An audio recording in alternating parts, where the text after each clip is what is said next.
नमस्कार, स्वागत है आपका। आप अभी तक में बात करेंगे राजस्थान की कुछ खास खबरों की। राजस्थान कोटा में प्रस्तावित नए ग्रीनफील्ड एयरपोर्ट के लिए शुक्रवार को एयरपोर्ट अथॉरिटी ऑफ इंडिया की टीम ने यूआईटी और राजस्व अधिकारियों के साथ जमीन का नया सिरे से निरीक्षण किया। पूर्व में चिन्हित 786 हेक्टेयर जमीन को कम करने के लिए हुए इस निरीक्षण के दौरान एआई ने करीब 525 हेक्टेयर जमीन की जरूरत बताई है। मौके पर ही नक्शों के साथ इस जमीन को चिन्हित भी कर लिया गया है और मार्किंग भी कर दी गई है। कांग्रेस के पूर्व अध्यक्ष राहुल गांधी आज रूपमगढ़ में ट्रैक्टर मार्च और किसान रैली से पहले किशनगढ़ के पास सुरसुरा गांव में लोक देवता तेजा जी के मंदिर जाएंगे। तेजा जी के आशीर्वाद के बाद वो ट्रैक्टर मार्च की अगुवाई करेंगे। आइए हम आपको बताते हैं कि राहुल गांधी जिस लोक देवता तेजा जी के मंदिर जा रहे हैं वो कौन है और सुरसुरा में किसानों से तेजा जी का क्या संबंध। जयपुर की मेयर ने महिलाओं के लिए एक बड़ी मिसाल पेश की है। जयपुर नगर निगम की महापौर सौम्या गुर्जर ने गुरुवार को एक बच्चे को जन्म दिया है। खास बात यह है कि वो अपनी डिलीवरी के कुछ ही घंटे पहले तक काम करती रही। उन्होंने इस बात को साबित किया कि उनके लिए कर्म ही पूजा है। किसान आंदोलन के समर्थन में कांग्रेस के पूर्व अध्यक्ष राहुल गांधी शनिवार को अजमेर में ट्रैक्टर रैली करेंगे। वह अजमेर के रूपमगढ़ में ट्रैक्टर मार्च की अगुवाई करेंगे। इस दौरान वो खुद भी ट्रैक्टर की स्टीयरिंग संभालेंगे। इससे पहले राहुल गांधी सुरसुरा में लोक देवता तेजा जी की मंदिर भी जाएंगे, जहां पर वो पूजा अर्चना करेंगे। राजनीतिक पंडितों ने राहुल गांधी के इस दौरे को एग्रो स्पिरिचुअल पॉलिटिक्स का नाम दिया है। 2018 के विधानसभा चुनावों के बाद राहुल गांधी एक बार फिर से सॉफ्ट हिंदुत्व मॉडल के तहत टेम्पल रन की तरफ लौट रहे हैं। किसान आंदोलन के बीच राहुल गांधी राजस्थान के दौरे पर पहुंचे। पहली किसान रैली उनकी हनुमानगढ़ की पोलीबंगा में हुई। शुक्रवार को कांग्रेस की इस हाई प्रोफाइल किसान रैली में बड़ा हादसा हो गया। पीलीबंगा में राहुल गांधी की किसान रैली पर जिस खाट पर सचिन पायलट बैठे थे वो टूट गई। गनीमत रही कि पायलट को चोट नहीं लगी। बाद में दूसरी खाट मंगाई गई। पायलट जब खाट पर बैठे तभी ये अंदेशा था कि वो बैठने के बाद देख ही रहे थे कि खाट सुरक्षित है या नहीं। इस दौरान पायलट की खाट पर और भी कई नेता बैठे थे। गांधी जी संबोधित करें, जय जवान जय किसान। जैसा मुख्यमंत्री जी अपनी बात रखेंगे। हमारे महबूब नेता आदरणीय राहुल गांधी जी, प्रदेश कांग्रेस के अध्यक्ष गोविंद चौटाला जी, प्रभारी महामंत्री अजय माकन जी, वेणुगोपाल जी, सचिन पायलट जी, तमाम उपस्थित हमारे चारों ओर खड़े हुए बुजुर्गों, भाई और बहनों, नौजवान साथियों, ये किसान महापंचायत एक संदेश देगी पूरे प्रदेशवासियों को। जिस रूप में आप खड़े हैं, ट्रैक्टर ले लेके आए हैं, इस बात का प्रतीक है जो राहुल गांधी जी ने शुरू की थी आंदोलन किसानों के हित के लिए पंजाब से, हृदय से। उसके बाद में पूरे देश के अंदर जलजिला उठ खड़ा हुआ है। महाराष्ट्र में, कर्नाटका में, राजस्थान में जगह जगह किसान सड़कों पे आ रहे हैं, गांव गांव में मीटिंग कर रहे हैं और अपनी बात समझा रहे हैं। किस प्रकार से हरदर्मिता से, जिस प्रकार मोदी सरकार दमन में उतरी हुई है, सड़कें खोद दी गई है, कीलें लगा दी गई है, क्या क्या पानी के बौछारें हो रही है, लाठीचार्ज हो रहा है, क्या क्या नहीं हो रहा है, आप सब इन बातों को जानते हो। इसलिए मैं आह्वान करूंगा, राहुल जी अभी आपको विस्तार से बताएंगे, पर जो राजस्थान में आए हैं राहुल जी, मैं आप सबकी ओर से, अपनी ओर से उनका हार्दिक स्वागत करता हूं और मैं उनको निवेदन करूंगा कि वो अपनी बात सबको बताएं। राहुल गांधी जी। अजय माकन जी, अशोक गहलोत जी, गोविंद सिंह दोतासरा जी, केसी वेणुगोपाल जी, सचिन पायलट जी, रघुवीर मीना जी, कांग्रेस पार्टी के हमारे सब नेता, प्यारे कार्यकर्ता, किसान भाइयों, भाई और बहनों, आप सबका यहां दिल से मैं स्वागत करता हूं। नमस्कार। आज मैं आपसे ये जो किसान के जो 3 नए कानून नरेंद्र मोदी जी लाए हैं, इनके बारे में बात करने आया हूं। इन कानूनों के पीछे सोच क्या है, इन कानूनों का लक्ष्य क्या है। अच्छा भैया शांत हो जाएं। इन कानूनों के पीछे लक्ष्य क्या है। 3 कानून है। पहला कानून कहता है कि हिंदुस्तान के किसी भी कोने में बड़े से बड़े उद्योगपति जितना भी अनाज, जितना भी फल, जितनी भी सब्जी खरीदना चाहते हैं खरीद सकते हैं। भाई और बहनों, अगर देश के कोने कोने में कोई भी अनाज खरीद सकता है, जितना भी खरीदना चाहता है खरीद सकता है, तो मंडी का क्या मतलब रहा। पहले कानून का लक्ष्य मंडी को खत्म करने का, मंडी की हत्या करने का है। दूसरा कानून कहता है कि देश के सबसे बड़े उद्योगपति जितना भी अनाज, जितना भी फल, जितनी भी सब्जी स्टोरेज में रखना चाहते हैं वो रख सकते हैं। मतलब दूसरा कानून देश में अनलिमिटेड जमाखोरी चालू करने का कानून है। और तीसरा कानून कहता है कि अगर कोई भी किसान हिंदुस्तान के सबसे बड़े उद्योगपतियों के सामने जाकर अपने अनाज के लिए, अपनी सब्जी के लिए, अपने फल के लिए सही दाम मांगे तो वो अदालत में नहीं जा पाएगा। भाई और बहनों, हिंदुस्तान का सबसे बड़ा बिजनेस कृषि का बिजनेस है। अगर आप सोचते हैं कि गाड़ी बनाने का बिजनेस सबसे बड़ा है या हवाई जहाज उड़ाने का बिजनेस सबसे बड़ा है, तो आप गलत फहमी में हैं। हिंदुस्तान का सबसे बड़ा बिजनेस, सबसे बड़ा व्यापार कृषि है। और ये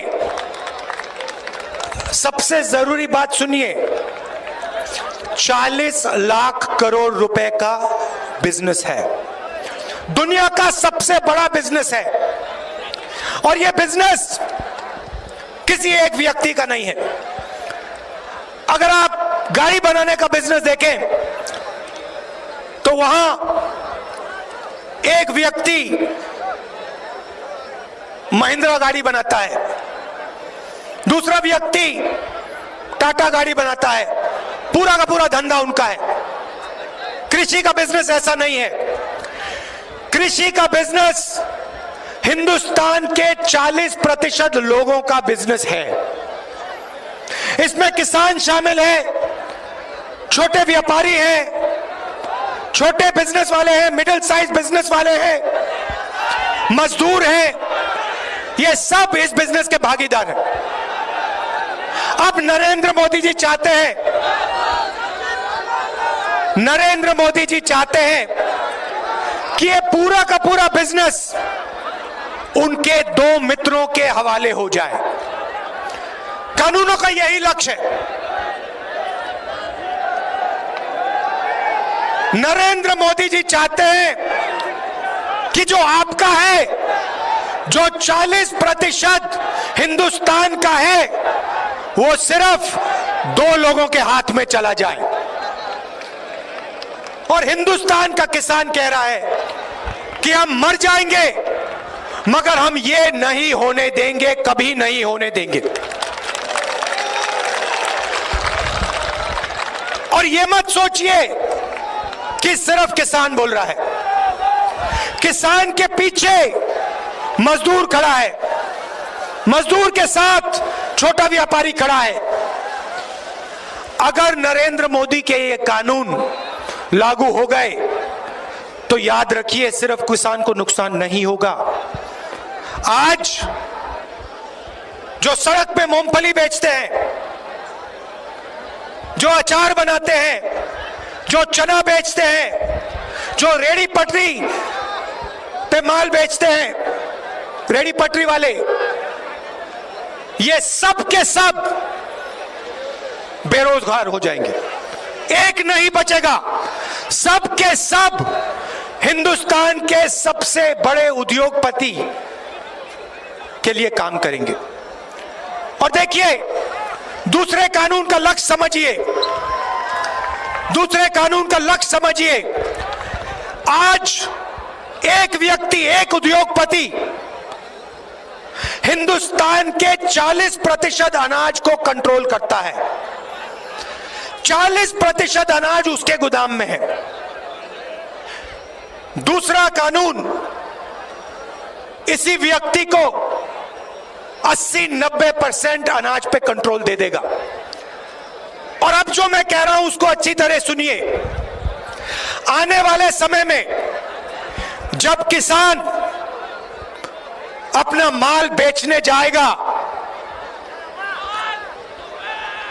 तो उद्योगपति अपने गोदाम से अनाज, फल और सब्जी मार्केट में डालेगा। जैसे मार्केट में सप्लाई बढ़ेगी वैसे दाम घटेगा और किसान को कम से कम दाम में अपना अनाज, अपना फल, अपनी सब्जी बेचनी पड़ेगी। उसके बाद वही किसान कंज्यूमर बनके फल खरीदने जाएगा, सब्जी खरीदने जाएगा, अनाज खरीदने जाएगा। वही उद्योगपति मार्केट से अनाज, फल, सब्जी खरीद के अपने गोदाम में डालेगा और जैसे ही वो अपने गोदाम में अनाज, फल और सब्जी डालेगा, दाम एकदम से तेजी से ऊपर बढ़ेगा। और फिर वही किसान जिससे पहली बार चोरी की गई बेचने में, उससे दूसरी बार चोरी की जाएगी खरीदने में। यह दूसरे कानून का लक्ष्य है। पहले कानून का लक्ष्य भी बता देता हूं। आज जो पूरा सिस्टम है अनाज बेचने का, छोटे छोटे व्यापारियों का, इस सिस्टम को नष्ट करने का यह पहला कानून है। नरेंद्र मोदी जी चाहते हैं कि पूरा का पूरा अनाज, पूरा का पूरा, पूरी की पूरी सब्जियां, फल एक ही ब्रांड, एक ही तरीके की सुपरमार्केट, एक ही तरीके की दुकान में पूरी हिंदुस्तान में बिके। यह लक्ष्य है भाइयों और बहनों। और मैं आपको गारंटी देके कह रहा हूं, और मैं सिर्फ किसानों को नहीं कह रहा हूं, मैं छोटे व्यापारियों को कह रहा हूं, मैं छोटे बिजनेस, मिडिल साइज बिजनेस वालों को कह रहा हूं, मैं मजदूरों को कह रहा हूं, मैं युवाओं को कह रहा हूं, सुन लो। बात आज नहीं माननी तो मत मानो, मगर सुन लो। जब ये कानून लागू होंगे, हिंदुस्तान के कोई भी युवा को रोजगार नहीं मिलेगा। नरेंद्र मोदी जी कहते हैं मैं ऑप्शन दे रहा हूं। हां, ऑप्शन दे रहे हैं। 3 ऑप्शन दिए हैं। पहला ऑप्शन भूख, दूसरा ऑप्शन बेरोजगारी और तीसरा ऑप्शन आत्महत्या। यह ऑप्शन है। और आप देख लेना, कोरोना के समय मैंने कहा था, फरवरी में कहा था, देश को जबरदस्त नुकसान होने वाला है। मेरे मीडिया के मित्रों ने मेरा मजाक उड़ाया।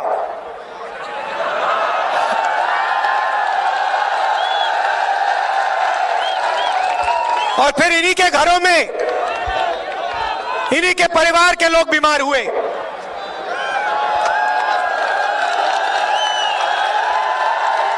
नोटबंदी के बारे में मैंने कहा था, यह गरीबों से चोरी है।